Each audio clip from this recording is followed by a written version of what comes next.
So this has been a long time coming, guys. I have got the Trinnov Amplitude preamp, the Altitude 32. So I reached out to the folks over at Trinov and got a pair of these Amplitude M amplifiers. This is not their flagship amplifier. I think it's their middle one. I think the Amplitude 8 is the big one. And I think they just released a 16-channel version of this guy. I want to see how these stack up against my McIntosh, the MC255 and 257. I think spec-wise, they're very similar. But first, let's get this out of the box.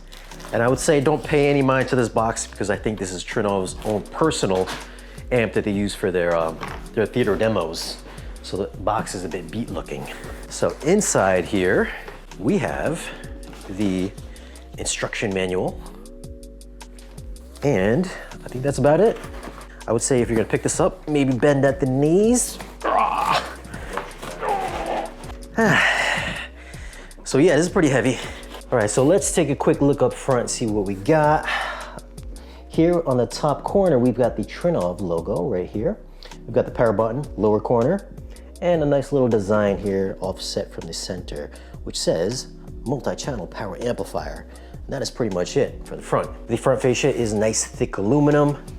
It does have integrated rack mounts built into it. I don't know if these come off or not, but as it is, it looks like they're kind of inset in there. It doesn't look like they're coming out. Let's spin this thing around. And on the back, we've got your binding posts for all 8 channels. So you've got your XLR ins for all 8 channels. If you wanted to forego the XLRs and go one cable connection, we've got a single DB25 output. So it's a single cable connection, which will carry all 8 channels straight into the Altitude processor. On the end here, there's the triggers. You get a ground, fuse, and the power input. So like I said before, this is an 8-channel power amplifier. It is Class D. Power-wise, it's rated at 200 watts by 8 into 8 ohms, or 300 watts by 8 into 4 ohms.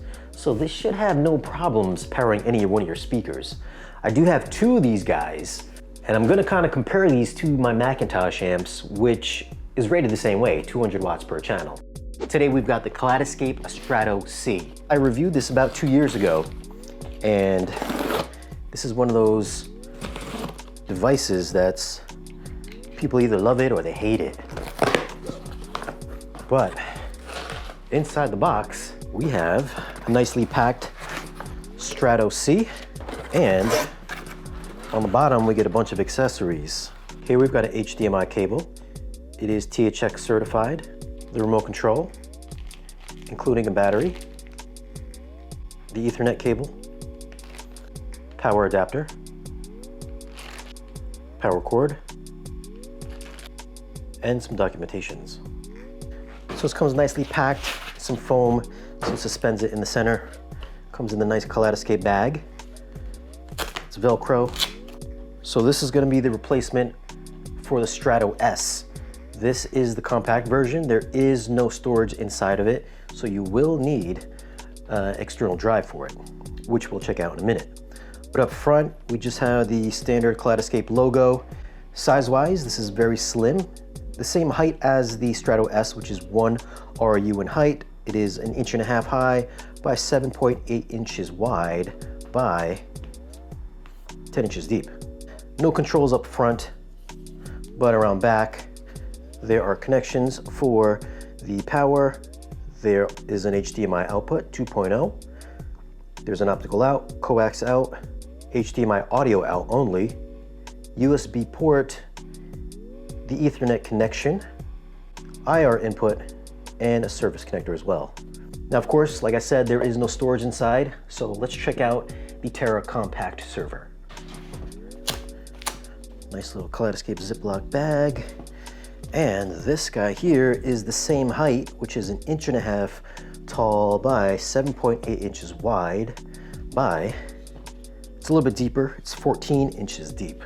So if we hold them up side by side, you can see that it is the same height, it is the same width, but it is a lot deeper than the Strato C player.